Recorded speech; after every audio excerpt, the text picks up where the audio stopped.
I want to talk to you about pheromones. Pheromones are an interesting subject that I learned about in my research on this subject. Pheromones are like hormones that operate outside of your body. And we're aware of this in animals, certainly in other mammals. We see this all the time. We're also aware of all kinds of things that we see in mammals, but for some reason we don't see in ourselves also as mammals. We started to learn about this in the 1970s.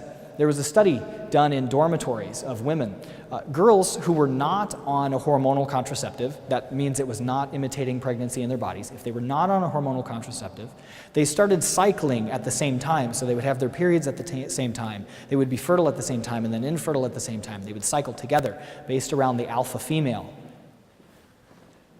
If they were on a hormonal contraceptive, this stopped, and they no longer cycled at the same time. Their bodies were communicating with each other, even though they were not even aware of it. There were pheromones. Now, pheromones are a scent that our bodies give off, but they're not something that we can smell like perfumes or like a cologne. It's something that works subconsciously, but it has effects upon us and the people around us, even though we may not be aware of it. In 2008, there was a study published in Live Science magazine. The article was titled, "The Pill Makes Women Pick Bad Mates."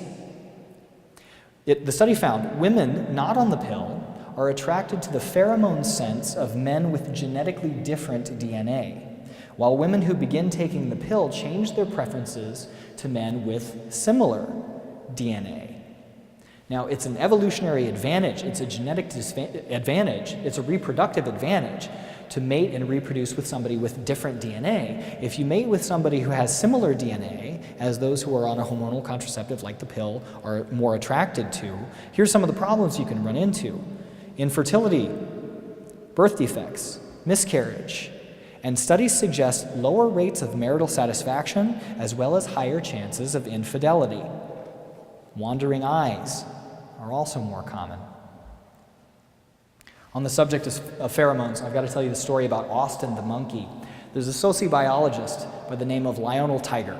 Now, I really like Lionel Tiger as a resource because he has no reason, no motivation to support the Catholic Church's teaching on this subject. He describes religion as a toxic issue.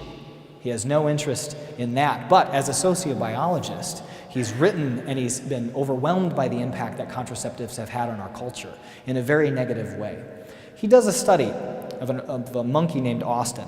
Austin, in his enclosure, had 9 female monkeys with him. What do I got? There we are. 9 female monkeys, okay? Austin had a preference for 3 of these females. So on a regular basis, he would engage in intercourse with his 3 favorites.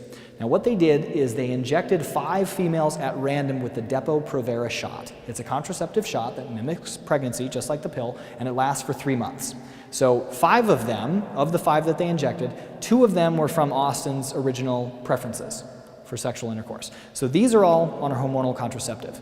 Pheromonically, Austin could pick up on this, so he disengaged in intercourse with these 2, and he continued intercourse with one of his original favorites, and he picked up 2 more.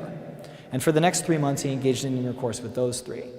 At the end of the 3 months, they switched, and these 5, the drug wore off, and they injected these 4 with the depo-provera shot. Now, Austin disengaged in intercourse with these 3, and he re-engaged in intercourse with his 2 original preferences and added 1 more to that for the next 3 months.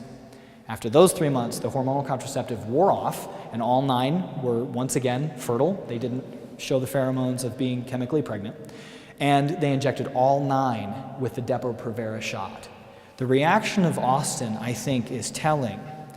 The study says Austin began to attempt rape, to masturbate, to behave in a turbulent and confused manner.